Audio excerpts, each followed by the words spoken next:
जिन्होंने आरोप लगाया था उनके लिए कितना करारा तमाचा होगा ये इस तरीके से? देखिए, तमाचा वमाचा की बात हम नहीं करेंगे। हम तो ये कहेंगे कि हम लोगों ने वहां पर अपनी बात रखी, न्यायाधीश ने उसको सुना, सुन करके समझा उसकी प्रकृति को। अब वो जो उनका विस्तृत निर्णय आएगा उसमें वो अपना दोनों पक्षों की बात और अपनी बात कहेंगे, उसमें हम लोग फिर विश्लेषण करेंगे। एक बड़ी बात ये कही गई है सरकार की जो एएजी होते हैं, एडिशनल एडवोकेट जनरल, उन्होंने कहा अपनी बात में अपनी तरफ से ये पक्ष रखा कि वो दोनों बटुक कभी भी इस आश्रम में नहीं रहे हैं। ये स्टेटमेंट कितना हुआ मानता है? उन्होंने खुद माना इस बात को। अच्छा, उन्होंने इस बात को माना?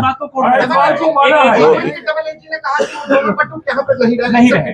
देखिए, अभी तक जितना बड़ा प्रचार किया जा रहा था कि आश्रम में बटुकों का शोषण, गुरुकुल में बटुकों का शोषण और इनके यहाँ ये होता है, ये जो बात चलाई जा रही थी उसको तो जो एजी हैं उन्होंने ही समाप्त कर दिया।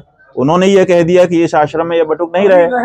हम लोग पहले से कह रहे थे कि हमारे यहाँ वो नहीं रहे, आज वो बात जनता के सामने साफ साफ प्रमाणित हो गई। तो ऐसी परिस्थिति में जो कहानी बनाई गई थी वो तो पूरी तरह से ध्वस्त हो गई। ये भी कहा गया वो तो बच्चे वो हरदोई में संस्थागत छात्र रहे हैं और परीक्षा दे रहे हैं अभी। गुरुजी कोर्ट ने ये भी कहा जुबिनल में क्यों नहीं है वो जो आरोपी है?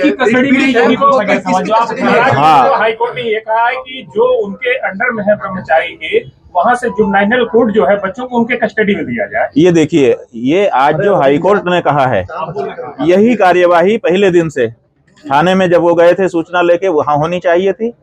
जब वो एसपी और उससे ऊपर के रैंक के अधिकारियों को ईमेल आदि कर रहे थे तो वहां से ये डायरेक्शन आना चाहिए था कि पहले बच्चे को जुवेनाइल में भेजो, मेडिकल कराओ आदि आदि।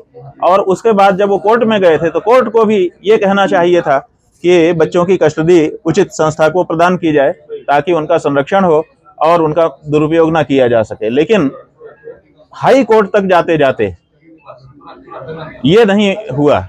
जो कोर्ट ने आज निर्णय किया है उसमें ये बात आई है कि अगर ऐसा कोई अपराध हुआ है तो उसका जो प्रोसीजर है उसको ठीक से करना चाहिए। जो प्रथम दृष्टया आप सब लोगों के माध्यम से हमको जानकारी दी जा रही है उसके आधार पर हम ये बात कह रहे हैं कि आज कम से कम उन बच्चों को सही कस्टडी देने की बात कही गई। इसके पहले तो कस्टडी की बात ही नहीं थी। इसके पहले तो केवल हवाई एक किला बना दिया गया था और शंकराचार्य जैसी संस्था को बदनाम करने के लिए तरह तरह की कहानियां गढ़ दी गई थी।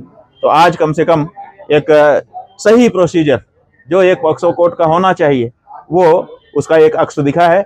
बाकी तो आगे और प्रकरण आएंगे तो आपको दिखाई देगा।